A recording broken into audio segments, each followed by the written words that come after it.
जय हिंद दोस्तों।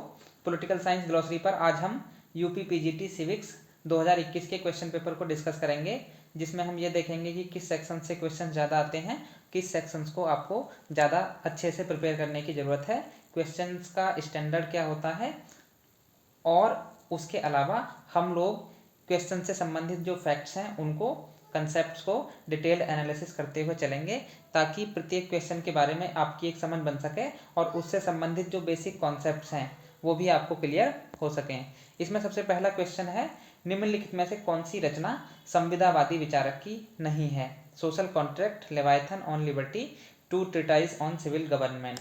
Social contract राज्य की उत्पत्ति की व्याख्या करने वाला एक महत्वपूर्ण सिद्धांत है। ये सिद्धांत राज्य की उत्पत्ति की व्याख्या करने वाले दैवीय उत्पत्ति संबंधी सिद्धांत की प्रतिक्रिया के स्वरूप अस्तित्व में आया, जिसमें तीन विचारक थे, थॉमस हॉब्स, जॉन लॉक और Jean Jacques Rousseau. Thomas Hobbes और लॉक ब्रिटिश दार्शनिक हैं, जबकि रूसो फ्रांसीसी दार्शनिक है। तो लेवायथन 1651 में लिखी थी थॉमस हॉब्स ने, two treatise on civil government John Locke ने लिखी थी, और सोशल कॉन्ट्रैक्ट 1762 में जीन जैक्स रूसो ने लिखी थी। इसमें जो ऑन लिबर्टी नाम की किताब है, इसको लिखा है J.S. मिल यानी कि जॉन स्टुअर्ट मिल ने 1859 में। तो इसका सही आंसर होता है ऑप्शन सी। हालांकि एक क्वेश्चन इससे संबंधित ये भी बनता है कि राज्य की उत्पत्ति की व्याख्या करने वाला कौन सा सिद्धांत सबसे अधिक तार्किक या वैज्ञानिक है? तो आप ऐतिहासिक या विकासवादी सिद्धांत को आंसर करेंगे, जिसका मतलब यह है कि ऐतिहासिक या विकासवादी सिद्धांत के समर्थकों ने इस बात को प्रतिपादित किया कि राज्य ना तो बल का परिणाम है, न दैवीय शक्ति की उत्पत्ति है, और ना ही ये एक दिन में समझौता करके बनाया गया है, बल्कि राज्य जिस रूप में आज हमारे सामने है, आज हम राष्ट्र राज्य के युग में हैं, जहाँ पर जनसंख्या और क्षेत्रफल की दृष्टि से बहुत बड़े बड़े राष्ट्र राज्य हैं, ये स्थिति धीरे धीरे विकास के परिणाम स्वरूप अस्तित्व में आई है। यानी कि राज्य विकास का परिणाम है, किसी दैवीय उत्पत्ति, बल, शक्ति या फिर समझौते का परिणाम नहीं है। क्वेश्चन नंबर 2, किसका कथन है कि निर्णय विभिन्न विकल्पों के चुनाव की एक सरलतम विधि है? इसका सही आंसर है ऑप्शन डी, यानी कि रे ए क्लियंस। हालांकि हर्बर्ट साइमन भी डिसीजन मेकिंग थियरी से ही जुड़े हुए हैं। क्वेश्चन नंबर 3 है, कौटिल्य के अर्थशास्त्र में कितने अधिकरण हैं? 12, 15, 10, 16। तो कौटिल्य प्राचीन भारत के एक बहुत ही महत्वपूर्ण यथार्थवादी विचारक हैं, जिन्होंने एक किताब लिखी अर्थशास्त्र। इसके टाइटल से ऐसा लगता है कि ये इकोनॉमिक्स की कोई किताब है, लेकिन ऐसा नहीं है। ये दंड नीति और राजनीति पर लिखी गई एक बहुत ही व्यवहारिक किताब है। इसमें 15 अधिकरण हैं और 180 प्रकरण है। कौटिल्य को हम उसके द्वारा प्रतिपादित सप्तांग सिद्धांत के लिए, मंडल सिद्धांत के लिए और साढ़गुण्य नीति यानी कि 6 गुणों वाली नीति के लिए जानते हैं। कौटिल्य के जैसा विचार देने वाला पश्चिम का दार्शनिक है मैकियावली, निकोलो मैकियावली उसका पूरा नाम है। इसीलिए हम कौटिल्य को भारत का मैकियावली भी कहते हैं। नेक्स्ट क्वेश्चन है क्वेश्चन नंबर 4, निम्नलिखित में से कौन सा उद्देश्य भारत के संविधान की प्रियम्बल में सम्मिलित नहीं है? विचार की स्वतंत्रता, आर्थिक स्वतंत्रता, अभिव्यक्ति की स्वतंत्रता और विश्वास की स्वतंत्रता। तो आपने अगर प्रियम्बल को याद किया हुआ है तो ये क्वेश्चन एकदम आसान है। इसमें आर्थिक स्वतंत्रता सही आंसर है, क्योंकि भारतीय संविधान की उद्देशिका, जो हम कह सकते हैं कि अमेरिकी संविधान से ये विचार लिया गया था कि भारत के संविधान में भी एक उद्देशिका हो, क्योंकि आपको मालूम है कि दुनिया का पहला लिखित संविधान अमेरिका में बना 1787 में बनकर तैयार हो गया था और 1789 में लागू हुआ। फिलाडेल्फिया कॉन्फ्रेंस ने उसको बनाया था।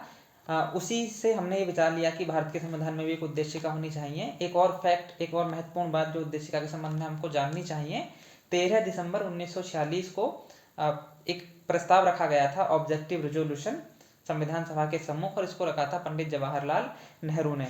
ऐसा बताते हैं कि ऑब्जेक्टिव रिजोल्यूशन ही रिफाइंड होकर के, उसमें कुछ संशोधन परिशोधन होकर के आज हमें उद्देशिका की फॉर्म में दिखाई देता है। हालांकि जब सारा संविधान बनकर तैयार हो गया, उसमें सबसे बाद में उद्देशिका को शामिल किया गया था। ये भी एक महत्वपूर्ण बात है। नेक्स्ट क्वेश्चन है क्वेश्चन नंबर 5, मार्क्सवादियों के अनुसार राज्य है? राज्य एक वर्गीय संरचना है, राज्य केवल श्रमिकों का प्रतिनिधित्व करता है, राज्य में संपूर्ण समुदाय का प्रतिनिधित्व होता है, इनमें से कोई नहीं। इसमें सही आंसर होगा ऑप्शन ए, यानी कि राज्य एक वर्गीय संरचना है। The state is class structure. इसका मतलब बेसिकली ये है, मार्क्सवादियों ने राज्य की उत्पत्ति की व्याख्या इस ढंग से की है कि ये बेसिकली जो बुर्जुआ वर्ग है, पूंजीपति वर्ग है, जो हमेशा हैव्स की स्थिति में रहा है, जिसके पास संसाधन रहे हैं, संसाधनों पर जिसका आधिपत्य रहा है, उसने कमजोर वर्ग को या हैव नॉट्स को अपने नियंत्रण में रखने के लिए, अपनी बातें मनवाने के लिए और उन पर अपना प्रभुत्व जमाए रखने के लिए राज्य नाम की मशीनरी, प्रशासन नाम की मशीनरी को इजाद किया है, इसको बनाया है। इसीलिए वो राज्य को बुर्जुआ वर्ग की, बुर्जुआजी की कार्यकारिणी समिति भी कहते हैं। नेक्स्ट क्वेश्चन है क्वेश्चन नंबर 6। निम्नलिखित में से कौन अतिवादी नहीं था? भारतीय राष्ट्रीय आंदोलन के दौरान जितने भी राष्ट्रीय आंदोलनकारी हैं उनके द्वारा अपनाई गई पद्धति उनकी तकनीक के हिसाब से मोटे तौर पर 3 भागों में बांटते हैं। एक है नरमपंथी, दूसरी तरफ गर्मपंथी और तीसरी तरफ क्रांतिकारी। तो इसमें बेसिकली जो एक्सट्रीमिस्ट हैं यानी गर्मपंथी हैं वो 3 लोग हैं और एक नरमपंथी है। लाल बाल पाल, जिनका नाम पूरा लाला लाजपत राय, बाल गंगाधर तिलक और बिपिन चंद्र पाल है, ये तीनों अतिवादी विचारक थे। इसके विपरीत गोपाल कृष्ण गोखले को नरमपंथी श्रेणी में रखा जाएगा। तो इसमें सही आंसर होगा ऑप्शन डी, यानी कि गोपाल कृष्ण गोखले। Question number 7। निम्नलिखित में से किसने उदारवादी प्रजातंत्र की विश्वव्यापी विजय को इतिहास के अंत, एंड ऑफ हिस्ट्री के रूप में व्याख्यायित किया है? इसके विषय में मैंने अपनी पुरानी वीडियोज में बहुत अच्छे ढंग से समझाया है। इवन एक स्पेशल वीडियो भी मैंने इतिहास के अंत के कॉन्सेप्ट पे डेवलप की है। ये फ्रांसिस फुकुयामा का विचार है। 1989 में नेशनल इंटरेस्ट नामक पत्रिका में फ्रांसिस फुकुयामा ने एक लेख लिखा जिसका टाइटल था एंड ऑफ हिस्ट्री, और 1992 यानी 1992 तक आते आते वो एक किताब की फॉर्म में आया जिसका पूरा टाइटल बना the end of history and the last man. उसमें बेसिकली फ्रांसिस फुकुयामा ने विचार रखा कि लिबरल डेमोक्रेसी की जो आइडियोलॉजी है, लिबरल डेमोक्रेसी की जो इंस्टीट्यूशंस हैं, वो बहुत प्रकार की तरह तरह की विचारधाराओं को मात देती हुई आज एक फाइनल फॉर्म में आ गई है। क्योंकि उस समय आपको मालूम होगा एक बहुत ही प्रभावी विचारधारा जिसको हम साम्यवाद या समाजवाद के नाम से जानते हैं, उसका पतन हुआ था सोवियत संघ में। और सोवियत संघ में समाजवादी व्यवस्था के विघटन ने एक तरीके से ये संकेत दिया कि अब दुनिया भर में केवल एक ही विचारधारा रह गई है, वो है उदारवादी प्रजातंत्र। फ्रांसिस फुकुयामा इसके पीछे अपने तर्क भी देते हैं। वो ये कहते हैं कि आज हम जो देश कम्युनिज्म पे चल रहे हैं उनमें भी उदारवादी जो कल्चर है, पूंजीवादी जो कल्चर है, वो फलती फूलती देख सकते हैं। इसलिए वो उदारवादी लोकतंत्र या उदारवादी प्रजातंत्र की सर्वव्यापी विजय की घोषणा करते हैं और उसको वो इतिहास के अंत के नाम से जानते हैं। सैमुअल पी हंटिंगटन को हम लोग क्लैश ऑफ सिविलाइजेशंस के विचार के लिए जानते हैं, डेवलपमेंट एंड डीके के विचार के लिए भी इनको जानते हैं। जब इन पे क्वेश्चन आएगा तो आगे और अच्छे से डिस्कस करेंगे। नेक्स्ट क्वेश्चन है, निम्नलिखित में से कौन ऑस्टिन के संप्रभुता सिद्धांत का कटुतम आलोचक है? ऑस्टिन को संप्रभुता के मोनिस्टिक थियरी के लिए जाना जाता है। संप्रभुता का सिद्धांत के रूप में पहली बार प्रतिपादन करने वाले विचारक का नाम है जीन बोंदा। ये एक फ्रांसीसी विचारक थे जिन्होंने संप्रभुता को परिभाषित करते हुए कहा था कि संप्रभुता नागरिकों और प्रजाजनों के ऊपर राज्य की ऐसी सर्वोच्च शक्ति होती है जो कानून से बाधित नहीं होती या जिसके ऊपर कानून का कोई नियंत्रण नहीं होता। और इसके पीछे तर्क ये दिया था क्योंकि संप्रभु ही, सॉवरेनिटी ही कानून का स्रोत होती है, इसलिए वो उससे बाधित नहीं होती। फिर भी बोंदा ने संप्रभुता के ऊपर प्राकृतिक कानून और अंतर्राष्ट्रीय कानून की मर्यादा स्थापित की थी। उसके बाद हॉब्स, ऑस्टिन और ग्रोसियस ने संप्रभुता के मोनिस्टिक थियरी के विचार को आगे बढ़ाया। मोनिस्टिक थियरी के समर्थक बेसिकली ये मानते हैं कि संप्रभुता किसी एक व्यक्ति या एक संस्था जो आवश्यक रूप से राज्य ही है उसमें निहित होती है। इस विचार की प्रतिक्रिया में कि संप्रभुता किसी एक व्यक्ति या एक संस्था में निहित होती है, कुछ विचारकों ने अपनी बात रखी और वो एक नए विचार के रूप में, एक प्रतिक्रिया के रूप में हमारे सामने आया, बहुलवादी या प्लूरलिस्टिक थियरी के नाम से। बहुलवाद एक लंबी परंपरा है विचारकों की, जिसको हम मध्यकाल में गियरके और मैटलैंड से शुरू मानते हैं। उसके बाद फिगिस, लॉस्की, GDH कॉल, बार्कर, और लिंडसे वगैरह नाम के जो विचारक हैं, ये इस बहुलवादी परंपरा से जुड़े हुए हैं। इसमें सबसे बड़ा जो फाउंडर है, सबसे बड़ा समर्थक है, सबसे बड़ा विद्वान है, वो ब्रिटिश दार्शनिक हेराल्ड जोसेफ लॉस्की है। लॉस्की की किताबें ढेर सारी हैं, उस पर हम कभी और से चर्चा करेंगे। एक उनकी फेमस किताब है ए ग्रामर ऑफ पॉलिटिक्स, राजनीति का व्याकरण। लॉस्की को हम बहुलवाद के सबसे बड़े समर्थक के रूप में जानते हैं। बहुलवादी बेसिकली ये मानते हैं कि संप्रभुता राज्य में या किसी एक व्यक्ति में केंद्रित नहीं होती, बल्कि वो संघात्मक होती है, बटी हुई होती है। इसके पीछे तर्क ये देते हैं कि बेशक राज्य हमारी बहुत सारी आवश्यकताओं की पूर्ति करता है और सबसे महत्वपूर्ण जो आवश्यकताएं हैं उनकी पूर्ति करता है, लेकिन ऐसा बिल्कुल भी नहीं है कि राज्य ही एकमात्र ऐसी संस्था है जो सभी आवश्यकताओं की पूर्ति करता हो। यदि ऐसा हो तो हम मोटे तौर पर ये देख सकते हैं कि बहुत सारे हित समूह बने हुए हैं, छात्रों के, शिक्षकों के, किसानों के, मजदूरों के, महिलाओं के, वो फिर क्यों अस्तित्व में आएंगे? इनका अस्तित्व ही इस बात का सूचक है, बहुत सारे समुदायों, संगठनों का अस्तित्व ही इस बात का संकेत है कि राज्य हमारी सभी आवश्यकताओं की पूर्ति नहीं कर पाता है, नहीं कर सकता है। और चूंकि राज्य भी आवश्यकताओं की पूर्ति कर रहा है और बाकी संगठन भी आवश्यकताओं की पूर्ति कर रहे हैं, तो ऐसे में संप्रभुता उनके साथ भी शेयर होनी चाहिए, संप्रभुता को वो भी साझा करते हैं। यही बहुलवाद के पीछे की मूल धारणा है। लॉस्की ने ये कहा है कि चूंकि राज्य का, समाज का स्वरूप ही संघात्मक है, इसलिए संप्रभुता को भी संघात्मक होना चाहिए। संप्रभुता यदि एक ही जगह केंद्रित होगी तो वो तानाशाही को, निरंकुशता को जन्म देगी। क्वेश्चन नंबर 9 ये मिलान के लिए है। Morgenthau, Bernard Cohen, Martin Kaplan और इमाइल बर्ट। मार्गेंथाउ को हम अंतर्राष्ट्रीय राजनीति में यथार्थवादी संप्रदाय या यथार्थवादी उपागम के समर्थक के रूप में जानते हैं, यानी ए का चौथा होगा। मार्गेंथाउ ने कई किताबें लिखी, जिसमें 1948 की एक किताब है पॉलिटिक्स अमंग नेशंस। इसमें इन्होंने ये कहा कि सभी प्रकार की राजनीति की तरह अंतर्राष्ट्रीय राजनीति भी शक्ति के लिए संघर्ष है। नेशनल इंटरेस्ट पे इनका बहुत बल था। अपने यथार्थवादी विचार देते समय इन्होंने 6 सिद्धांतों की बात की है, उसको हम जानेंगे कभी। मार्टिन कापलान व्यवस्था सिद्धांत के लिए जाने जाते हैं इंटरनेशनल पॉलिटिक्स में। इनकी किताब है system and process in international politics. DSSB के पेपर में किताब का टाइटल पूछा गया था। बर्नार्ड कोहेन जुड़े हुए हैं निर्णय निर्माण उपागम से और इमाइल बर्ट जुड़े हुए हैं खेल सिद्धांत से। तो इसमें सही आंसर होता है ऑप्शन ए। नेक्स्ट क्वेश्चन की तरफ चलते हैं। क्वेश्चन नंबर 10, संसद में पहला लोकपाल विधेयक कब प्रस्तुत हुआ था? 1968 में पहली बार भारतीय संसद में लोकपाल विधेयक रखा गया था। हालांकि लोकपाल और लोकायुक्त विधेयक को पास होते होते बहुत लंबा समय लगा। अब ये 2013 के आसपास इसका कानून बना है। लोकपाल केंद्र में और लोकायुक्त राज्यों में होते हैं। हालांकि इस कानून से पहले भी सबसे पहले महाराष्ट्र में लोकायुक्त की संस्था को स्थापित किया गया था। नेक्स्ट क्वेश्चन है राज्य की उत्पत्ति के सिद्धांत और उनके समर्थक। राज्य की दैवीय उत्पत्ति जेम्स प्रथम एकदम ठीक है। शक्ति सिद्धांत ओपनहाइमर ये भी ठीक है।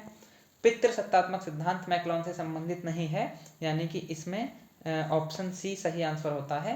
पितृसत्तात्मक सिद्धांत के समर्थक हेनरी समनर मैन है, जिनकी किताब का नाम था अर्ली हिस्ट्री ऑफ इंस्टीट्यूशंस और द स्टेट एंड नेशन। संयुक्त राष्ट्र संघ ने किस दशक को महिलाओं के दशक के रूप में घोषित किया? इसका सही आंसर है ऑप्शन ए। 1976 से लेकर के 1985 का जो दशक है उसको संयुक्त राष्ट्र संघ ने महिलाओं के दशक के रूप में घोषित किया था। क्वेश्चन नंबर 13 है शिक्षित बनो, संगठित रहो और संघर्ष करो। इस तरीके से नारा लिखा जाता है, थोड़ा सा डिफरेंस हुआ है। ये किसका था? हम सब लोग जानते हैं, डॉक्टर BR अम्बेडकर ने ये नारा दिया था। निम्नलिखित में से कौन सा जोड़ा सही नहीं है? लेखक और उसकी पुस्तकें। मॉस्का की दी रूलिंग क्लास बिल्कुल ठीक है, ये कंसेप्ट के लिए हम मॉस्का को जानते भी हैं। पेरेटो माइंड एंड सोसाइटी एकदम ठीक है। रॉबर्ट मिशेल्स पॉलिटिकल पार्टीज भी ठीक है। लिपसेट का जहां तक सवाल है तो लिपसेट की किताब का नाम था सीमोर मार्टिन लिपसेट, इनका पूरा नाम है the political man social basis of politics. Political man social basis of politics, यानी कि इसमें 1960 की किताब थी। ऑप्शन डी सही आंसर होगा। लोक निगम का उत्तरदायित्व होता है। पब्लिक कॉर्पोरेशंस संसद के प्रति उत्तरदायी होते हैं। ऑप्शन डी सही होगा इसमें। नेक्स्ट क्वेश्चन, निम्नलिखित में से सुमेलित कीजिए। महात्मा गांधी की किताब का नाम है हिंद स्वराज, 1909 में लिखी गई थी, आप सबको पता होगा। हिंद स्वराज बेसिकली गुजराती भाषा में लिखी थी गांधी ने, लेकिन उस समय उस पर बैन लग गया। उन्होंने तत्काल उसको इंग्लिश में ट्रांसलेट किया खुद से और उसके बाद उस किताब पर कभी कोई बैन नहीं लगा। इसी किताब में उन्होंने ब्रिटिश संसदीय प्रणाली को बांझ और वेश्या की संज्ञा दी थी और ये कहा था कि जो आधुनिक सभ्यता है, पश्चिमी सभ्यता, ये 4 दिन की चांदनी के समान है। महात्मा गांधी की हुई हिंद स्वराज यानी कि ए का दूसरा। Doctor Bhimrao Ambedkar 1936 annihilation of caste. M S. Golwalkar ने लिखी थी बंच ऑफ थॉट्स। और बी.डी. सावरकर की हिंदुत्व नाम की किताब है 1923 की। नेक्स्ट क्वेश्चन है संयुक्त राष्ट्र संघ के निम्नांकित महासचिवों को नियुक्ति के क्रम में व्यवस्थित कीजिए। संयुक्त राष्ट्र संघ जिसकी स्थापना 24 अक्टूबर 1945 को हुई थी, मूलतः इसमें 51 सदस्य थे। आजकल उसके सदस्यों की संख्या 193 है। ये दुनिया का सबसे बड़ा अंतर्राष्ट्रीय संगठन है जिसको बेसिकली अंतर्राष्ट्रीय शांति और सद्भाव के लिए बनाया गया है। इससे पहले प्रथम विश्व युद्ध जब समाप्त हुआ 1919 तक आते आते, तो 1920 में एक संस्था बनी थी जिसका नाम था league of Nations. League of Nations के विषय में पॉलिटिकल साइंस के विद्यार्थियों को ये बात भी जाननी चाहिए कि मूलतः एक ऐसी संस्था का विचार तत्कालीन अमेरिकी राष्ट्रपति वुडरो विल्सन ने दिया था, लेकिन चूंकि अमेरिकी सीनेट को यह हक है, उसकी ये स्पेशल पावर्स हैं दो, कि वो अंतर्राष्ट्रीय संधि और समझौतों को रेटिफाई करती है। उसके रेटिफिकेशन के बिना अमेरिका किसी अंतर्राष्ट्रीय संधि, समझौते या संगठन का सदस्य नहीं हो सकता। इसके अलावा अमेरिकी सीनेट का एक और विशेष अधिकार है कि वो राष्ट्रपति द्वारा की गई वरिष्ठ पदों पर नियुक्ति को भी रेटिफाई करती है। तो उसने यानी कि अमेरिकी सीनेट ने इस डिसीजन को अप्रूव नहीं किया था, इसलिए अमेरिका जिसने मूलतः लीग ऑफ नेशंस का विचार दिया था, वो कभी भी इसका सदस्य नहीं बन सका था। संयुक्त राष्ट्र संघ के 6 अंग हैं। उसमें जो सचिवालय है ये प्रशासनिक हिस्सा है। इसमें सबसे पहले जो इसके महासचिव थे उनका नाम है ट्रिग वैली, और उसके बाद डैग हैमरशोल्ड, यू थांट और कुर्ट वाल्डहीम, ये इसका क्रम बनता है, यानी कि ऑप्शन सी सही होगा। आजकल इसके महासचिव एंटोनियो गुतरेस हैं। ये क्वेश्चन पूछा जा सकता है। सत्ता के सहमति मॉडल की रचना किसने की थी? तो सत्ता का जो कंसेंट मॉडल है वो बर्नार्ड से जुड़ा हुआ है, चेस्टर बर्नार्ड से। किसने कहा कि युद्ध पुरुष के लिए वही है जो स्त्री के लिए मातृत्व है? War is to man what maternity is to women, यानी कि युद्ध का पुरुष के जीवन में वही महत्व है जो स्त्री के जीवन में मातृत्व का है, ऐसा कहा था मुसोलिनी ने। मुसोलिनी इटली का एक फांसीवादी शासक था। फांसीवादी बेसिकली राज्य को सर्वाधिकार देना चाहते हैं। ये एक सर्वाधिकारवादी विचारधारा है जो राज्य के इर्द गिर्द ही सब चीज़ों को घुमाती है। क्वेश्चन नंबर 20, किस प्रधानमंत्री के कार्यकाल में 73वां संविधान संशोधन विधेयक पारित हुआ था?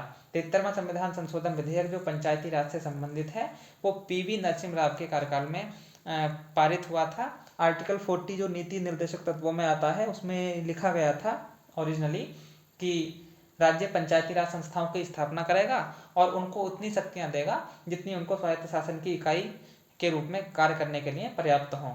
पंचायती राज संस्था के संवैधानिकीकरण के लिए लगातार प्रयास किए गए, जिनमें 64वां और 65वां संविधान संशोधन विधेयक भी थे जो पारित नहीं हो सके थे। फाइनली पीवी नरसिम्हा राव के कार्यकाल में 1992 में 2 संविधान संशोधन विधेयक पारित हो सके।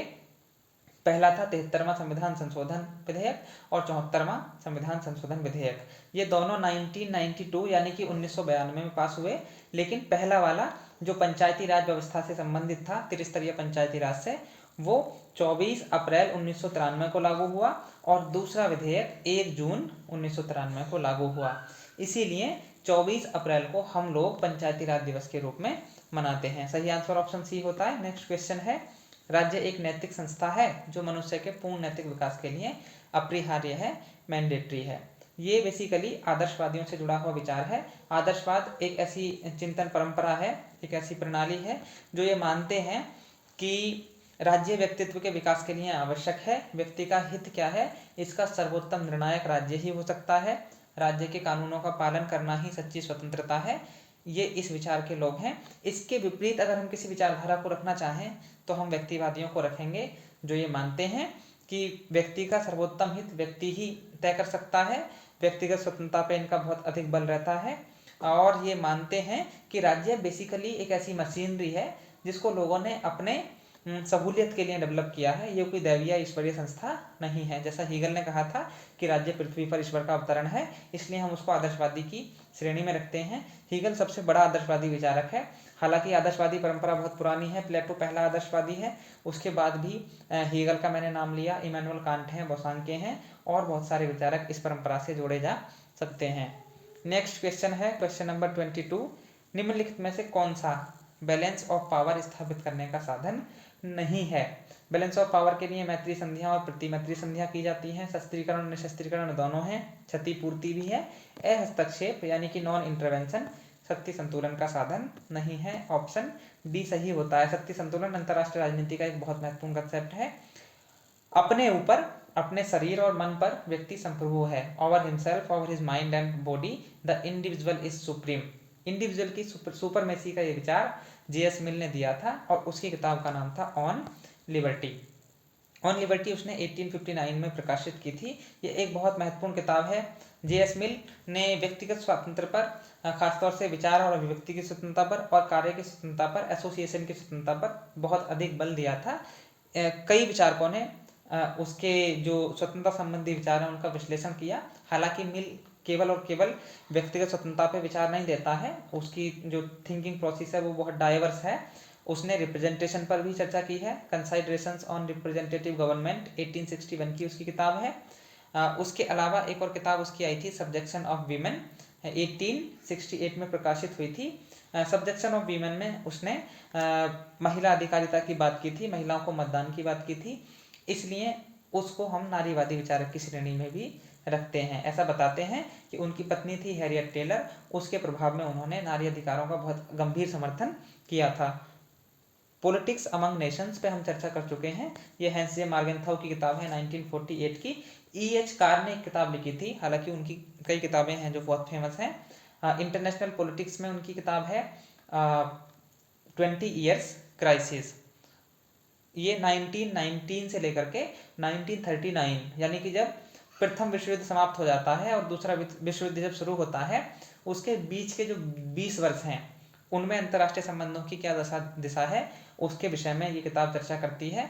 Between the two world wars के नाम से भी ये किताब प्रकाशित हुई थी। एक ही किताब के दो टाइटल हैं। इनकी एक और किताब है व्हाट इज हिस्ट्री। निम्नलिखित में से कौन सी विद्या कौटिल्य द्वारा सुनिश्चित मूल विद्याओं में सम्मिलित नहीं है? वार्ता, आन्वीक्षिकी, निरुक्त, त्रयी। तो आपको मालूम होगा कौटिल्य ने 4 विधाओं की बात की है, जिसमें आन्वीक्षिकी, त्रयी, वार्ता और दंड नीति हैं। कौटिल्य का अर्थशास्त्र बेसिकली दंड नीति पर आधारित एक ग्रंथ है। दंड नीति को प्राचीन भारत में राजनीति के पर्याय के रूप में इस्तेमाल किया गया था। राजनीति के कई पर्याय प्राचीन भारत में हमको देखने को मिलते हैं। कई जगह इसको दंड नीति कहते हैं, कई जगह इसको राजधर्म कहते हैं, कई जगह इसको अर्थशास्त्र, जैसे कौटिल्य ने खुद कहा, कहते हैं, कई जगह इसको नीति शास्त्र के नाम से भी संबोधित किया गया है। त्रयी में शुरुआत के 3 वेद आते हैं और वार्ता में व्यापार वाणिज्य, आन्वीक्षिकी में शायद दर्शन की चर्चा आती है। आनुपातिक समानता का सिद्धांत सर्वप्रथम किसने प्रतिपादित किया था? तो प्रोपोर्शनल इक्वेलिटी की बात करने वाला पहला विचारक है अरस्तु। अरस्तु को हम राजनीति विज्ञान के पिता के रूप में जानते हैं। उसने 158 देशों के संविधानों की केस हिस्ट्री तैयार करके निष्कर्ष दिया था कि संविधानों में परिवर्तन, जिसको वो क्रांति कहता है, जिसको वो रिवोल्यूशन कहता है, उसमें होने वाले परिवर्तन का मुख्य कारण बेसिकली 2 हैं। एक है असमानता और दूसरा है अन्याय। Question number 27। यदि भारतीय संघ में एक नए राज्य का सृजन करना हो तो निम्नलिखित अनुसूचियों में से किसे संशोधित किया जाएगा? आपको मालूम है कि भारतीय संविधान में मूलतः 8 अनुसूचियां थीं। अभी भारतीय संविधान में 12 अनुसूचियां हैं। 9वीं अनुसूची जोड़ी गई थी पहले संविधान संशोधन 1951 के द्वारा। 10वीं अनुसूची 52वां संविधान संशोधन 1985 जो दल बदल से संबंधित है। 9वीं अनुसूची मैंने बताया वो भूमि सुधार कानूनों से संबंधित है। 11वीं अनुसूची जोड़ी गई 73वां संविधान संशोधन अधिनियम, जिसकी चर्चा हमने ऊपर की, उसके द्वारा, और उसमें पंचायती राज के 29 विषय, ये क्वेश्चन बार बार पूछा जाता है, को शामिल किया गया था। 12वीं अनुसूची 74वें संविधान संशोधन के द्वारा जोड़ी गई, जिसमें जो शहरी स्थानीय निकाय हैं उनके 18 विषय शामिल किए गए हैं। तो पहली अनुसूची में संघ और उसका राज्य क्षेत्र है, इसलिए यदि हमें कोई नया राज्य भारतीय संघ में जोड़ना है तो पहली अनुसूची में संशोधन करना होगा। जिले में कानून व्यवस्था कायम करने के लिए जिला प्रशासन पर सामान्य नियंत्रण किसका होता है? जिला प्रशासन पर सामान्य नियंत्रण हमेशा जिलाधिकारी या डिस्ट्रिक्ट कलेक्टर का होता है। अध्यक्षात्मक शासन प्रणाली, ये बहुत महत्वपूर्ण सवाल है, अक्सर पूछा जाता है, आधारित है एक व्यक्ति में सत्ता के केंद्रित करने में, जी नहीं। अनेक व्यक्तियों को सत्ता प्रदान करने में, सरकार के तीनों अंगों के मध्य सत्ता के पृथक्करण में। ये जो विचार है सत्ता के तीनों अंगों के मध्य पृथक्करण का, इसको हम शक्ति पृथक्करण यानी सेपरेशन ऑफ पावर थ्योरी के नाम से जानते हैं। सेपरेशन ऑफ पावर थ्योरी के जो बीज हैं शुरुआती, वो अरस्तू के विचारों में हमको देखने को मिलते हैं, उसके बाद लॉक के विचारों में, उसके बाद ब्लैकस्टोन के विचारों में। लेकिन इसको एक थ्योरी के रूप में प्रतिपादित करने का श्रेय जाता है फ्रांसीसी विचारक मॉन्टेस्क्यू को। उसने 1748 में एक किताब लिखी थी और उसका नाम था spirit of laws. Montesquieu basically व्यक्तिगत स्वतंत्रता को बचाए रखने के लिए इस थ्योरी का प्रतिपादन करता है। सेपरेशन ऑफ पावर थ्योरी की मूल मान्यता यह है कि सरकार के तीन अंग क्रमशः विधायिका, कार्यपालिका और न्यायपालिका के बीच शक्तियों का स्पष्ट विभाजन होना चाहिए। उनके शक्तियों को पृथक पृथक कर दिया जाना चाहिए ताकि कोई एक अंग सारी शक्तियों का इस्तेमाल करके निरंकुश ना हो सके। तो निरंकुशता को रोकने के लिए, क्योंकि अगर कोई भी शासन निरंकुश होगा, कोई भी अंग निरंकुश हो जाएगा, तो अल्टीमेटली वो व्यक्तिगत स्वतंत्रता को क्षति पहुंचाता है। इसलिए पर्सनल लिबर्टी को प्रोटेक्ट करने के लिए ये जरूरी है कि शासन की जो शक्तियां हैं उनको सरकार के तीनों अंगों के बीच बांट दिया जाए। इस थ्योरी को अप्लाई किया सबसे पहले अमेरिकी संविधान निर्माताओं ने, और उन्होंने इसके साथ एक नया विचार जोड़ा जिसको हम नियंत्रण और संतुलन का सिद्धांत कहते हैं। सेपरेशन ऑफ पावर थ्योरी ये कहता है कि हमको शक्तियों का वितरण कर देना चाहिए, तीनों अंगों के बीच विभाजन कर देना चाहिए, लेकिन उसके साथ एक अंग दूसरे को चेक्स करे, उस पर नियंत्रण भी लगाए ताकि वो मनमाना काम ना करे। और इससे जब तीनों अंग एक दूसरे पर नियंत्रण भी लगाएंगे, एक दूसरे से नियंत्रित होंगे, तो एक बैलेंस जन्म लेगा जिसको हम चेक्स और बैलेंस थ्योरी के नाम से जानते हैं। तो सबसे पहले ये अमेरिका में अपनाया गया था। अमेरिका ही अध्यक्षात्मक शासन प्रणाली का एक मॉडल भी है। सबसे आदर्श रूप में अगर कहीं पर इस प्रणाली को अपनाया गया है तो वो अमेरिका ही है। इसमें एक ही प्रधान होता है राज्य का और सरकार का, जिसको हम राष्ट्रपति या किसी दूसरे नाम से संबोधित करते हैं, जैसा अमेरिका में है। इसके विपरीत होता है संसदात्मक शासन प्रणाली। ये बेसिकली कार्यपालिका और विधायिका के बीच संबंधों के आधार पर दो डिवीजन है सरकार का, एक तरफ अध्यक्षात्मक शासन प्रणाली और दूसरी तरफ संसदात्मक शासन प्रणाली।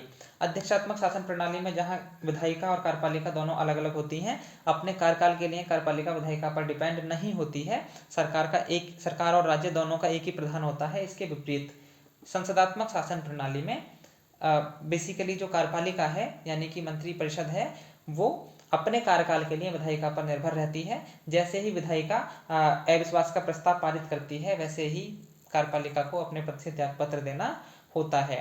शासन दो प्रधान होते हैं, एक हेड ऑफ द स्टेट होता है और एक हेड ऑफ द गवर्नमेंट होता है। Head of the state Bharat में राष्ट्रपति है, जिसके पास संवैधानिक दृष्टि से तो सारी शक्तियां हैं, लेकिन व्यवहारिक दृष्टि से उन सभी शक्तियों का इस्तेमाल प्रधानमंत्री और उसकी मंत्रिपरिषद करती है, यानी कि हेड ऑफ द गवर्नमेंट करता है। तो इसमें ऑप्शन सी सही होगा। इस पे कभी और गंभीरता से हम लोग चर्चा करेंगे। नेक्स्ट क्वेश्चन की तरफ बढ़ते हैं। भारत के संविधान के किस अनुच्छेद में लिखा हुआ है इस संविधान का संक्षिप्त नाम भारत का संविधान होगा? बहुत महत्वपूर्ण क्वेश्चन है, मैंने पुरानी वीडियोज में डिस्कस किया था, ये क्वेश्चन कहीं ना कहीं पूछा जाएगा। आर्टिकल 393 में बताया गया है भारत के संविधान का नाम। इसको हमने कई किताबों में अलग अलग नाम से पढ़ते हैं, जैसे सुभाष कश्यप ने किताब लिखी हमारा संविधान, कई लोग भारतीय संविधान, है ना, लेकिन इसका सही टाइटल है भारत का संविधान, दी कॉन्स्टिट्यूशन ऑफ इंडिया। निम्नलिखित में से कौन यह मानता है कि स्वतंत्रता और समानता एक दूसरे के पूरक हैं? तो de Tocqueville, F A Hayek, Isaiah Berlin.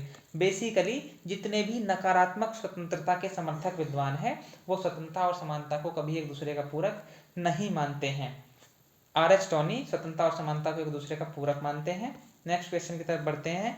जिला और सत्र न्यायाधीश किसके सीधे नियंत्रण में काम करता है? तो ये उच्च न्यायालय जो होता है राज्य का, हाई कोर्ट, उसके सीधे नियंत्रण में काम करते हैं। निम्नलिखित में से कौन आधुनिक व्यक्तिवाद का प्रवक्ता है? आधुनिक व्यक्तिवाद का प्रवक्ता हम लोग ग्राहम वालास को मानते हैं। ह्यूमन नेचर इन पॉलिटिक्स 1908 की एक इनकी बहुत महत्वपूर्ण किताब है, जिसमें इन्होंने राजनीति विज्ञान पर मनोविज्ञान के प्रभाव को दर्शाया है। किसने कहा? यूनान ने एकता विहीन लोकतंत्र विकसित किया, रोम ने लोकतंत्र विहीन एकता कायम की। इसका सही आंसर इन्होंने बताया है जॉर्ज गैटिल को, तो ऑप्शन डी सही होता है। निम्नलिखित में से किसने कहा कि आधुनिक सभ्यता 4 दिन की चांदनी है? हम लोग चर्चा कर चुके हैं, 35 का सही आंसर है ऑप्शन सी, यानी कि महात्मा गांधी। संयुक्त राष्ट्र चार्टर मुख्यतः किससे संबंधित है? तो आप लोग सीधा सीधा जान जाएंगे शांति, न्याय, स्वतंत्रता और आर्थिक तथा सामाजिक अधिकारों जैसे व्यापक विषयों के लिए संयुक्त राष्ट्र चार्टर बना हुआ है। क्वेश्चन नंबर 37, जयप्रकाश नारायण किस अवधारणा के प्रतिपादक थे? जेपी भारतीय राजनीति के एक बहुत महत्वपूर्ण किरदार हैं। उनका विचार संपूर्ण क्रांति का है। सांस्कृतिक क्रांति आपको पता होगा, माओ से तुंग से संबंधित है। और चौखंबा राज्य यानी 4 स्तंभों वाला राज्य जो है वो डॉक्टर राम मनोहर लोहिया से संबंधित है। 1975 में जयप्रकाश नारायण के नेतृत्व में छात्रों का एक बहुत बड़ा आंदोलन हुआ था। हालांकि वो 1974 से शुरू हो चुका था, लेकिन 75 में अपने चरम पर पहुंचा और इंदिरा गांधी को आपातकाल लगाना पड़ा था 1975 में आंतरिक अशांति के नाम पर, जो जिसकी बहुत आलोचना हुई बाद में, बहुत सारे विद्वानों विचारकों ने आलोचना की, उस पर कभी चर्चा करेंगे। निम्नलिखित में से कौन सा एक संसदीय प्रणाली का लक्षण नहीं है? तो मैं ऊपर चर्चा कर चुका हूं, ऑप्शन डी इसमें दिख रहा होगा आपको, विधायिका और कार्यपालिका में पूर्ण पृथक्करण, ये अध्यक्षात्मक शासन प्रणाली का लक्षण है। आपको मालूम होगा कि दोहरी कार्यपालिका की हम लोग बात कर चुके हैं, प्रधानमंत्री का नेतृत्व होता है और कार्यपालिका खासतौर से स्पष्ट रूप से अगर कहें हम लोग तो मंत्रिपरिषद विधायिका के लोकप्रिय सदन के प्रति उत्तरदायी होती है। भारत में अगर इसको कहेंगे तो इस तरीके से कहेंगे कि यहाँ की मंत्रिपरिषद प्रधानमंत्री सहित लोकसभा के प्रति सामूहिक रूप से उत्तरदायी होती है। नेक्स्ट क्वेश्चन है क्वेश्चन नंबर 39, निम्नलिखित में से कौन सा भारत सरकार में सहायक अभिकरण का उदाहरण है? तो 39 का सही आंसर है ऑप्शन सी, केंद्रीय सार्वजनिक निर्माण विभाग, यहाँ पर ऑक्सिलरी एजेंसी का बढ़िया एग्जाम्पल है। अब तक के समाजों का इतिहास वर्ग संघर्ष का इतिहास है, ये बहुत महत्वपूर्ण है, मैंने बहुत अच्छे से इस पर चर्चा की हुई है पुरानी वीडियोज में। कई साथी DSSB PGT के लिए बार बार मैसेज करते हैं, आपको बताता चलूं कि DSSB PGT के जितने भी प्रीवियस एग्जाम है उनका बहुत अच्छे से डिटेल्ड एनालिसिस किया हुआ है मैंने प्रीवियस वीडियोस में, जो काफ़ी पॉपुलर भी हैं। एक वीडियो महामैराथन के नाम से है, उसमें मैंने एक साथ सारे क्वेश्चन पेपर्स को डिस्कस किया है। बहुत डिटेल एनालिसिस नहीं हो पाया उसमें, बाकी जो वीडियोस हैं उसमें डिटेल एनालिसिस किया हुआ है। तो ये क्वेश्चन भी DSSB PGT के लिए बहुत उपयोगी है, क्योंकि सभी का लेवल लगभग समान है। हालांकि DSSB में लैंग्वेज थोड़ी जरूर कठिन होती है क्वेश्चंस की, क्वेश्चन लगभग इसी स्तर के होते हैं। अब तक के समाजों का इतिहास वर्ग संघर्ष का इतिहास है, ये 1848 में एक किताब आई थी कम्युनिस्ट मैनिफेस्टो, वो बेसिकली कम्युनिस्ट पार्टी का एक घोषणा पत्र है, इसलिए ऑप्शन बी सही होता है। उसकी पहली ही लाइन है, the history of all hitherto existing societies is the history of class struggle. Marks ने और एंजेल्स ने ये बात प्रतिपादित की कि आज तक का जो समाज है वो वर्ग संघर्ष का ही इतिहास दोहराता है। इसको उन्होंने इस तरीके से कहा कि हमेशा समाज 2 वर्गों में बटा रहा, एक तरफ हैव्स थे जिनके पास संसाधन थे, दूसरी तरफ हैव नॉट्स जिनके पास संसाधन नहीं थे। ये जो हैव्स हैं ये अलग अलग युगों में इतिहास के अलग अलग कालखंडों में अलग अलग नामों से जाने गए, लेकिन उनका काम हमेशा एक रहा, वो था शोषण करना। ठीक स्थिति रही हैव नॉट्स के साथ, इनके भी नाम बदलते रहे, लेकिन इनकी स्थिति में कोई मूलभूत परिवर्तन नहीं आया। परिवर्तन केवल और केवल आएगा एक साम्यवादी अवस्था में, जिस पर हम बात करेंगे। स्टेट एंड रिवोल्यूशन जो किताब है वो है लेनिन की 1917 की, और poverty of philosophy Karl Marx की ही किताब है। नेक्स्ट क्वेश्चन है न्यायिक पुनरावलोकन, जुडिशियल रिव्यू की अवधारणा की उत्पत्ति किस देश में हुई? आप जानते होंगे संयुक्त राज्य अमेरिका में मार्बरी बनाम मेडिसिन नाम का एक बात था, जहाँ से हम लोग जुडिशियल रिव्यू की शुरुआत मानते हैं। भारत में भी जुडिशियल रिव्यू को स्वीकार किया गया है। नेक्स्ट क्वेश्चन है एक कठोर संविधान वह है। कठोर और लचीला संविधान किसे कहते हैं? इस पर मैंने एक स्पेशल छोटा वीडियो बनाया हुआ है, आप लोग इसको पढ़ सकते हैं। अभी के लिए हम ये समझ सकते हैं कि जब संविधान में सामान्य विधि निर्माण की प्रक्रिया से संशोधन हो जाए, यानी जिस विधि से कोई कानून बनाती है वहाँ की विधायिका, यदि उसी विधि से संविधान में भी संशोधन हो जाता है तो हम उसको सरल संविधान, लचीला संविधान कहते हैं। इसके विपरीत यदि सामान्य विधि निर्माण की प्रक्रिया से संशोधन ना हो सके और उसके लिए कोई भिन्न विधि, कोई अलग से विधि अपनानी पड़े, तो उस संविधान को हम कठोर संविधान कहते हैं। अमेरिकी संविधान, जिसके बारे में मैंने बताया था कि वो दुनिया का प्रथम लिखित संविधान भी है, वो दुनिया का सबसे कठोर संविधान है। अभी तक उसमें लगभग 26-27 संशोधन हुए हैं, जबकि भारत का संविधान लागू हुआ 26 जनवरी 1950 को पूर्णतः, उसमें आज तक 104 संशोधन हो चुके हैं। तो हम कठोर और लचीले संविधान का मिश्रण है, क्योंकि एक हिस्सा भारतीय संविधान का वो है जिसमें साधारण विधि निर्माण की प्रक्रिया से संशोधन हो जाता है, एक हिस्सा वो भी है जिसमें परिवर्तन या संशोधन के लिए एक कठिन प्रक्रिया अपनाई गई है। इसलिए भारत के संविधान को हम लोग कठोर और लचीले संविधान का मिश्रण कहते हैं। कानून समस्त वासनाओं से रहित विवेक है। लॉ में thus be defined as reason free from all passions। ये कोटेशन है अरस्तु की। अरस्तु के गुरु थे प्लेटो और उन्होंने दार्शनिक राजाओं के शासन की बात की थी, यानी व्यक्ति के शासन की बात की। इसके विपरीत अरस्तु ने विधि के शासन का पक्ष लिया और ये कहा चूंकि विधि वासनाओं से रहित विवेक होता है इसलिए विधि का ही शासन होना चाहिए। वो व्यक्ति व्यक्ति में अंतर नहीं करता है। व्यक्ति अगर शासन करता है तो वो आवेश में आकर, गुस्से में आकर, स्नेह में आकर अलग अलग डिसीजन कर सकता है, विधि ऐसा नहीं करती है। तो विधि के शासन की पहली बार बात की थी अरस्तु ने। इस क्वेश्चन को मैंने अपने कम्युनिटी टैब में भी डाला था, आप लोग वहां आंसर कर सकते हैं। मैं रोज लगभग 10-12 क्वेश्चन वहां पर भी डालता हूँ। एक सिद्धांत के रूप में विकसित किया इसको ब्रिटिश विचारक हैं, उन्होंने एक किताब लिखी है introduction to the study of law of the constitutions, A.B. Dicey. Saint Thomas Aquinas ने भी विधियों के वर्गीकरण पर बहुत अच्छा काम किया है। निम्नलिखित को सम्मिलित कीजिए।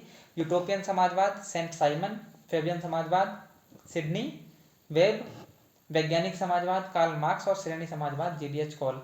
यूटोपियन समाजवाद जो शब्द है वो बेसिकली कार्ल मार्क्स ने ही दिया और उसने ये कहा कि उससे पहले के जितने भी समाजवादी विचारक हैं वो बेसिकली यूटोपियन हैं, कल्पना लोकीय हैं। चूंकि उन्होंने समाजवादी अवस्था की कल्पना तो की है लेकिन उसको स्थापित कैसे किया जाए उसके लिए कोई मार्ग नहीं सुझाया है। कार्ल मार्क्स स्वयं को वैज्ञानिक समाजवादी कहता है और ये कहता है कि मैंने ही पहली बार एक सही रास्ता, एक वैज्ञानिक रास्ता बताया किस प्रकार से समाजवादी व्यवस्था स्थापित हो सकती है। फेबियन समाजवादी ये मानते हैं कि समाज में बदलाव के लिए युद्ध की, क्रांति की, हिंसा की, रक्तपात की आवश्यकता नहीं है। शिक्षा के माध्यम से और सुधारों के माध्यम से धीरे धीरे समाज में परिवर्तन लाया जा सकता है और जो हैव नॉट्स हैं उनकी स्थिति बदली जा सकती है। इसके अलावा जो श्रेणी समाजवादी हैं, गिल्ड सोशलिस्ट हैं, वो ये मानते हैं कि प्रतिनिधित्व यानी कि रिप्रेजेंटेशन भौगोलिक आधार पर ना होकर बेसिकली व्यवसाय के आधार पर होना चाहिए। इसका एग्जांपल ये हो सकता है कि सपोज दैट भारत में जैसे आजकल क्षेत्रीय प्रतिनिधित्व है, एक क्षेत्र में, एक लोकसभा या विधानसभा क्षेत्र में जितने भी लोग रहते हैं चाहे वो जो भी व्यवसाय करते हैं उनका प्रतिनिधित्व एक ही व्यक्ति करता है। गिल्ड सोशलिस्ट अगर हम यहाँ पे कंसेप्ट को अप्लाई करें तो टीचर्स का प्रतिनिधित्व टीचर करेंगे, स्टूडेंट का स्टूडेंट करेंगे, किसानों का किसान करेंगे। इस तरीके के प्रतिनिधित्व की बात गिल्ड सोशलिस्ट करते हैं जिसके सबसे बड़े प्रवक्ता हैं G.D.H. कॉल। भारत के गवर्नर जनरल पद की व्यवस्था का प्राविधान सर्वप्रथम कब किया गया था? तो इसका सही आंसर है 45 का ऑप्शन नंबर बी यानी कि चार्टर एक्ट 1833। सम्मिलित कीजिए। FMCT ये जुड़ा हुआ है व्यापक विनाश के हथियारों का प्रसार। मॉन्ट्रियल प्रोटोकॉल ये जुड़ा हुआ है जलवायु परिवर्तन से। ट्रिप्स जुड़ा हुआ है विश्व व्यापार से और WSF ये वैश्विक सामाजिक आंदोलन से जुड़ा हुआ है। ऑप्शन ए सही होता है। क्वेश्चन नंबर 47 निम्नलिखित में से कौन सा युग्म सही सुमेलित नहीं है? मोतीलाल नेहरू रिपोर्ट से संबंधित हैं, बिल्कुल ठीक है। मोहम्मद अली जिन्ना खिलाफत आंदोलन से संबंधित हैं, गलत बात है।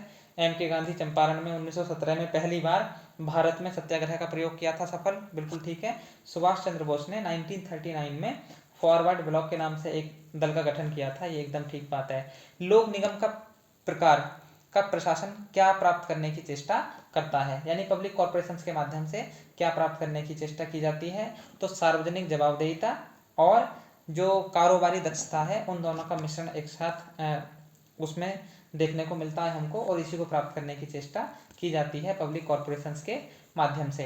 हालांकि आजकल जो पब्लिक कॉर्पोरेशंस हैं उन पर इतना भरोसा सरकार का नहीं है, इसलिए बहुत सारे लोक उपक्रमों को बेचा भी जा रहा है। ऑस्टिन ने अपनी किस पुस्तक में संप्रभुता के सिद्धांत की व्याख्या की है? तो इसका सही आंसर है ऑप्शन डी। ऑस्टिन के बारे में हम लोग ऊपर बात कर चुके हैं, लेक्चर्स ऑन जूरिस्प्रूडेंस में उसने इसकी बात की थी। पॉलिटिक्स किताब है अरस्तु की। Two treatise on civil government है जॉन लॉक की। सोशल कॉन्ट्रैक्ट है रूसो की और लेक्चर्स ऑन जूरिस्प्रूडेंस पे हम लोग बात कर ही चुके हैं। शांति के लिए एकता प्रस्ताव यूनाइटिंग फॉर पीस बेसिकली 3 नवंबर 1950 को स्वीकार किया गया था संयुक्त राष्ट्र संघ की महासभा के द्वारा। महासभा को संयुक्त राष्ट्र संघ की संसद कहा जा सकता है। जहां तक सुरक्षा परिषद का सवाल है तो उसको कार्यपालिका अंग के रूप में देखा जाता है। इसके 6 अंग हैं बेसिकली, महासभा, सुरक्षा परिषद, एक है ट्रस्टीशिप काउंसिल, एक है सामाजिक और आर्थिक परिषद, एक है अंतर्राष्ट्रीय न्यायालय और फिर लास्ट है सचिवालय, ये इसके 6 अंग हैं। दबाव समूह, प्रेशर ग्रुप्स, निम्न में से कौन सा तरीका नहीं अपनाते हैं? संगोष्ठी करते हैं, प्रचार करते हैं, लॉबिंग करते हैं, बिल्कुल ठीक है, चुनाव नहीं लड़ते हैं। एक यदि फंडामेंटल डिफरेंस पूछा जाए आपसे राजनीतिक दल और दबाव समूह के बीच, तो यही है कि दबाव समूह भी वही चाहते हैं, बेसिकली सत्ता को प्रभावित करना चाहते हैं, उससे अपने तरीके से फैसले कराना चाहते हैं, अपने हित में नीतियां बनवाना चाहते हैं। लेकिन एक बेसिक डिफरेंस ये है कि जहां राजनीतिक दल सत्ता में आकर सत्ता को हासिल करके ये सब करना चाहते हैं, वही दबाव समूह सत्ता से बाहर रहते हुए उसको प्रभावित करना चाहते हैं, इसलिए वो चुनाव नहीं लड़ते। चुनाव लड़ाते जरूर हैं, उसमें समर्थन भी करते हैं, लेकिन सीधे सीधे चुनाव नहीं लड़ते। अल्प विकास को, अंडर डेवलपमेंट को समझाने के लिए किसने डिपेंडेंसी थियरी का विचार दिया? इसमें इन्होंने सही आंसर माना है ऑप्शन सी को, यानी कि समीर अमीन को। समीर अमीन की कई महत्वपूर्ण किताबें हैं, जिसमें एक तो है इनकी किताब accumulation on world scale, accumulation on world scale, और दूसरी है द लिबरल वायरस। ये 2 किताबें हैं, और भी कई किताबें इन्होंने लिखी हैं समीर अमीन ने। आंद्रे गुंडर फ्रैंक को हम केंद्र और परिधि सिद्धांत के लिए जानते हैं, इस पर भी बात करेंगे कभी। प्राकृतिक अवस्था शांति, सद्भाव और पारस्परिक सहयोग तथा सुरक्षा की अवस्था है। आपको मालूम होगा कि जितने संविदावादी विचारक हैं, हॉब्स, लॉक, रूसो, तीनों ने एक ऐसी अवस्था की कल्पना की जहां पर राज्य या सरकार नाम की कोई संस्था नहीं थी, और इस अवस्था को इन्होंने प्राकृतिक अवस्था के नाम से संबोधित किया। इन फ्यूचर क्वेश्चन ये बन सकता है कि प्राकृतिक अवस्था से सामाजिक संविदावादी विचारकों का आशय क्या है? तो ये एक ऐसी अवस्था है जहां पर राज्य या सरकार नाम की कोई संस्था नहीं है। ऐसी अवस्था के विषय में तीनों विचारकों ने अपना अपना मत दिया, जिसमें हॉब्स ने कहा था कि प्राकृतिक अवस्था एक तरीके से म्यूचुअल वॉर, परस्पर युद्ध जैसी अवस्था थी, जिसमें प्रत्येक व्यक्ति एक दूसरे से संघर्ष कर रहा था। इसके विपरीत जॉन लॉक ने कहा कि प्राकृतिक अवस्था बेसिकली शांति और सद्भाव की अवस्था थी। फिर ये क्वेश्चन उठता है कि लॉक यदि ये मानता है कि प्राकृतिक अवस्था में शांति और सद्भाव था, पारस्परिक सहयोग और सुरक्षा थी, तब राज्य की जरूरत क्यों पड़ती है? तो लॉक बेसिकली 3 कारण बताता है। एक तो ये कि कानून बनाने वाली कोई स्पष्ट संस्था नहीं थी, यानी कि विधायिका नहीं थी। दूसरा, कानूनों को लागू करने वाली कोई संस्था नहीं थी, यानी कि कार्यपालिका नहीं थी। और तीसरा, जो लोग कानून को वायलेट करते हैं, नियम को तोड़ते हैं, उनको दंड का निर्धारण करने वाली कोई स्पेशल इंस्टीट्यूशन नहीं था, यानी कि न्यायपालिका नहीं थी। इसी विचार को हम लोग सेपरेशन ऑफ पावर थ्योरी के नाम से जोड़ के देखते हैं, क्योंकि इसने भी सरकार के 3 अंगों की बात की और उसके अलग अलग पावर्स की बात की। तो इसमें सही आंसर होगा ऑप्शन सी, यानी कि जॉन लॉक। नेक्स्ट क्वेश्चन है छावनी बोर्ड यानी कैंटोनमेंट बोर्ड के संबंध में निम्नलिखित में से क्या सही नहीं है? यह कार्यपालिका प्रस्ताव द्वारा निर्मित किया गया एकदम गलत बात है, क्योंकि ये एक स्टैट्यूटरी बॉडी है, जिसको संसद के एक अधिनियम द्वारा स्थापित किया जाता है। स्टैट्यूटरी बॉडीज क्या हैं, नॉन स्टैट्यूटरी बॉडीज क्या हैं, कॉन्स्टिट्यूशनल बॉडीज क्या हैं, एक्स्ट्रा कॉन्स्टिट्यूशनल बॉडीज क्या हैं, इस पर मैंने एक स्पेशल वीडियो बनाया हुआ है, आप लोग सर्च कर सकते हैं। निम्नलिखित में से कौन संप्रभुता के बहुलवादी सिद्धांत का समर्थक नहीं है? मैं पहले बता चुका हूँ, लिंडसे, मैटलैंड, गियर के ये तीनों बहुलवादी हैं। बौंदा इसमें एकत्ववादी यानी कि मोनिस्टिक थियरी का समर्थक विद्वान है। निम्नलिखित में से कौन सा विधेयक भारतीय संसद के दोनों सदनों से विशेष बहुमत द्वारा अलग अलग पारित किया जाना चाहिए? आपको मालूम होगा कि संविधान संशोधन विधेयक पर ज्वाइंट सेशन है संसद का, उसको नहीं बुलाया जा सकता। इसके लिए ये आवश्यक है, यदि कोई संविधान संशोधन होना है तो उसको दोनों सदन अपने अपने विशेष बहुमत से अलग अलग पारित करें। यदि ऐसा नहीं होता है तो वो संविधान संशोधन विधेयक गिर जाता है। धन विधेयक के संबंध में ऐसी स्थिति नहीं है, 14 दिन की छूट होती है राज्यसभा को, ये कॉमन सी बात है। आगे चलते हैं हम लोग, एक और बात बताते चलें। संयुक्त अधिवेशन का प्रोविजन संविधान के आर्टिकल 108 में है, और लोकसभा का अध्यक्ष ज्वाइंट सेशन की अध्यक्षता करेगा, ये आर्टिकल 118 में लिखा हुआ है, आप लोग बिल्कुल नोट डाउन कर लें, ये क्वेश्चन कहीं ना कहीं पूछा ही जाएगा। निम्नलिखित में से कौन सा देश बिम्स्टेक का सदस्य नहीं है? बिम्स्टेक की फुल फॉर्म है bay of Bengal initiative for multi sectoral technical and economic corporation. ये 1997 में 1997 में बना था, और ढाका में इसका मुख्यालय है। इसके सदस्य देश हैं भारत, बांग्लादेश, भूटान, इंडिया, नेपाल, श्रीलंका, म्यांमार और थाईलैंड, यानी कि इसमें सही आंसर होगा ऑप्शन डी, स्पेन इसका सदस्य नहीं है। नेक्स्ट क्वेश्चन है यूपीएससी यानी कि यूनियन पब्लिक सर्विस कमीशन के अध्यक्ष और सदस्यों का कार्यकाल कितना होता है? इसके अध्यक्ष और सदस्यों का कार्यकाल होता है 6 वर्ष या 65 वर्ष, जो भी पहले हो। इसके विपरीत यदि हम राज्य लोक सेवा आयोग की बात करें तो वहां पर 6 या 62 हो जाता है। निम्नलिखित में से किसने समाजवाद के अंतर्गत सांस्कृतिक क्रांति का विचार दिया? कल्चरल रिवोल्यूशन का विचार दिया था माओ त्से तुंग ने, जो चाइना से संबंधित हैं। माओ त्से तुंग ने बेसिकली ये विचार दिया कि यदि हम समाजवादी व्यवस्था को सतत रूप से बनाए रखना चाहते हैं तो केवल और केवल क्रांति के माध्यम से राजनीतिक सत्ता में आकर इसको हम लगातार नहीं बनाए रख सकते, बल्कि लोगों की जो कल्चर है, उनका रहन सहन, उनका खान पान, उनके तीज त्योहार, उनका पहनावा, उनके विचार, उनके सोचने की प्रक्रिया, इस सब में संस्कृति के जितने भी पक्ष हो सकते हैं हमको समाजवाद को लाना होगा, तभी समाजवाद सतत रूप से स्थायी रह सकता है। इसी को हम लोग इसके सांस्कृतिक क्रांति का विचार कहते हैं। 1962 का क्यूबा मिसाइल संकट के समय अमेरिका के राष्ट्रपति कौन थे? कैनेडी उस समय इसके राष्ट्रपति थे और सोवियत संघ में मुखिया थे क्रुश्चेव। आपको मालूम होगा क्यूबा एक साम्यवादी विचारधारा वाला देश है। 1962 में सोवियत संघ ने क्यूबा में अपने कुछ मिसाइल अड्डे बना लिए थे, जिसको लेकर अमेरिका बहुत चिंतित हुआ और दोनों के मध्य ऐसा लगा कि जो शीत युद्ध चल रहा था वो हॉट वार में परिवर्तित होने वाला है। हालांकि दोनों ही नेताओं की जो कौशल है उसका परिणाम हुआ कि दुनिया तीसरे विश्व युद्ध से बच गई। हॉब्स के अनुसार प्राकृतिक अवस्था है, तो इसमें ऑप्शन सी सही है। हॉब्स के अनुसार प्राकृतिक अवस्था पूर्व सामाजिक भी है और पूर्व राजनीतिक भी है। हॉब्स के सामाजिक समझौता पर भी हम लोग विचार करेंगे। क्वेश्चन नंबर 62, हेयर प्रणाली का तात्पर्य है। तो ये थॉमस हेयर इनका पूरा नाम है। इन्होंने सिंगल ट्रांसफरेबल वोट सिस्टम का प्रतिपादन किया था, इसलिए इस प्रणाली को हम हेयर प्रणाली के नाम से भी जानते हैं। हालांकि डूप ने भी बाद में इसमें कुछ संशोधन किए थे। भारत में राष्ट्रपति के चुनाव में इसका इस्तेमाल किया जाता है। पावर एलिट का कंसेप्ट किसका है? सी राइट मिल्स ने किताब लिखी थी दी पावर एलिट के नाम से, उन्हीं का ये कंसेप्ट है। Robert Michels, C Wright Mills, Schumpeter, Pareto, Michels, Mosca, ये सब जो एलिटिस्ट थियरी है यानी कि अभिजनवादी सिद्धांत है उससे जुड़े हुए विचारक हैं। किसका मत है कि आंतरिक संगठन स्वायत्ता कार्यों या कार्य की पद्धतियों किसी भी दृष्टि से लोक निगम विभागों अथवा ब्यूरो से भिन्न नहीं होते? ऐसा मानना है एल.डी. व्हाइट का। क्वेश्चन नंबर 65 की तरफ बढ़ते हैं। विधायी कार्य करने के लिए भारत की संसद की संयुक्त बैठक की अध्यक्षता कौन करता है?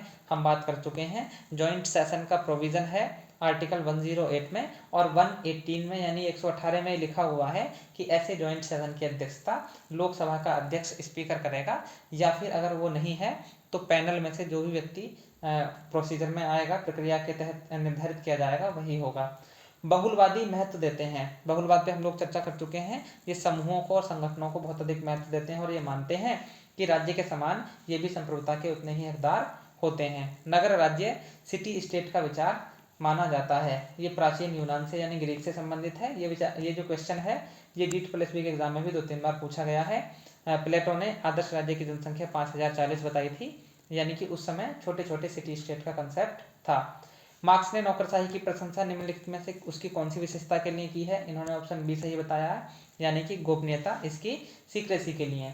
निम्नलिखित में से क्या प्रशासन पर विधायी नियंत्रण का साधन नहीं है? तो इसमें जो डेलीगेटेड लेजिस्लेशन है वो प्रशासन पर विधायी नियंत्रण का साधन नहीं है।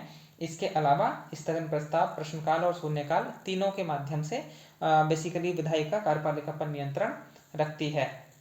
भारतीय संविधान सहायक एकात्मक विशेषताओं सहित संघीय राज्य की स्थापना के स्थान पर सहायक संघीय विशेषताओं सहित एकात्मक राज्य की स्थापना करता है। ये किसने कहा था? सही आंसर बताया है option A, K C Wheare. K C Wheare ने भारत के संविधान को क्वासी फेडरल यानी कि आभासी संघ कहा था। एक अर्ध संघ भी कई लोग इसकी हिंदी करते हैं, लेकिन सही हिंदी मेरे हिसाब से आभासी संघ होनी चाहिए। इसका मतलब ये था कि भारतीय संविधान दूर से दिखने में मोटे तौर पर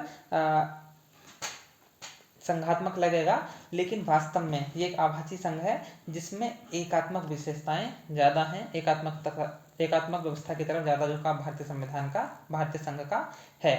निम्नलिखित में से कौन राजनीति विज्ञान को विज्ञान नहीं मानता? तो अरस्तु, जेलिनेक और लॉर्ड ब्राइस इसको विज्ञान मानते हैं। FW मैटलैंड ने एक कोटेशन उसकी बहुत महत्वपूर्ण है, क्वेश्चन के रूप में पूछी जाती है बार बार। When I see a set of questions under the title political science, I regret not the questions पर दी टाइटल। मैं राजनीति विज्ञान शीर्षक के अंतर्गत जब प्रश्नों के एक समूह को देखता हूँ तो मुझे प्रश्नों पर नहीं बल्कि उसके टाइटल पर खेद होता है। तो ये मैटलैंड का कथन हुआ। इस पेपर को हम लोग यहीं पे रोकते हैं। इसके पार्ट 2 में जल्दी ही हम इसको डिस्कस करेंगे दोबारा से। जल्द ही मिलेंगे अगली वीडियो में इसके पार्ट 2 में। तब तक के लिए पॉलिटिकल साइंस ग्लोसरी के साथ जुड़े रहिए। बाकी स्टूडेंट्स के साथ भी इस वीडियो को शेयर कीजिए ताकि ज़्यादा से ज़्यादा लोग पॉलिटिकल साइंस ग्लोसरी प्लेटफॉर्म पर आ सकें। जय हिंद, नमस्कार।